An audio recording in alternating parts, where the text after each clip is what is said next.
பசங்கள ஸ்கூலில் விட்டுட்டு வாக்கிங் போயாச்சு. வாக்கிங் எல்லாம் முடிச்சுட்டு வீட்டுக்கு வந்து என்ன பழையபடி அதே வேலை தான். காலையில் சாப்பாடு வந்து எங்கள் வீட்டில் கூழ், வெங்காயம், தயிரெல்லாம் போட்டு கூழ் ஆளுக்கு ஒரு டம்ளர் குடிச்சாச்சு. இது சாப்பிட்ட உடனே கொஞ்ச நேரத்தில் நல்லா பசிக்குதுங்க. இந்த இட்லி தோசை சாப்பிட்டா அந்தளவுக்கு பசிக்காது.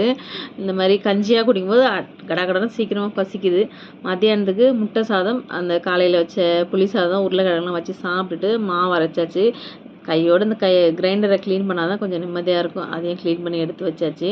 அப்புறம் ஈவினிங் ஸ்நாக்ஸுக்கு ரெடி பண்ணணுமா, என்னென்னு பார்த்தோன்னா துவரம் பருப்பும் கடலை பருப்பும் ரெண்டுமே ஒரு கிளாஸ் எடுத்து ஊற வச்சுட்டேன். அது கூட பச்சை மிளகா, சோம்பு, இஞ்சி, பூண்டு, கருவேப்பிலை இதெல்லாம் சேர்த்து நல்லா கொரகொரப்பாக அரைச்சிட்டு கோஸும் வெங்காயம் ரெண்டுமே கட் பண்ணி போட்டிருக்கேன். நிறையவே போட்டிருக்கேன் கோஸு. அப்புறம் பெருங்காயம் கொஞ்சம் நிறைய சேர்த்துக்கலாம், உப்பு இதெல்லாம் சேர்ந்து மிக்ஸ் பண்ணி ஃப்ரிட்ஜில் வச்சுட்டேன். பசங்க வரும்போது சூடாக எண்ணெயில் போட்டு பொரிச்சு கொடுத்துடலாம் அப்படின்ட்டு ரெடி பண்ணி வச்சுட்டேன். பசங்க வரத்துக்கு ஒரு 1/2 மணி நேரம் 1 மணி நேரம் முன்னாடி செஞ்சு வச்சுருவேன். ஏன்னா வந்தவுடனே செய்கிறதுக்கு கொஞ்சம் அதிபரியாக செய்கிற மாதிரி இருக்கும். அதனால் இந்த மாதிரிலாம் கொஞ்சம் ப்ரிப்பேர் பண்ணி வச்சுட்டோம்னா ஈஸியாக இருக்கும்.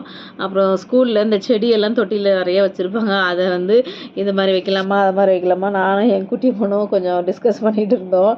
அப்புறம் வந்தோடனே வடையை பொரித்து சுட சுட சாப்பிட்றது நல்ல மொறு மொறுன்னு சூப்பராக டேஸ்ட்டாக இருந்தது. கண்டிப்பாக ட்ரை பண்ணி பாருங்கள். எந்தெந்த காய்கறி சாப்பிட்லையோ எல்லா காய்கறியும் இந்த மாதிரி எதுலையா ஒன்று போட்டு கொடுத்துருவேன். சப்பாத்திலையோ பூரியிலையோ இல்லை வடை என்னத்துலலாம் தோணுதோ அதெல்லாம் பண்ணி கொடுப்பேன்.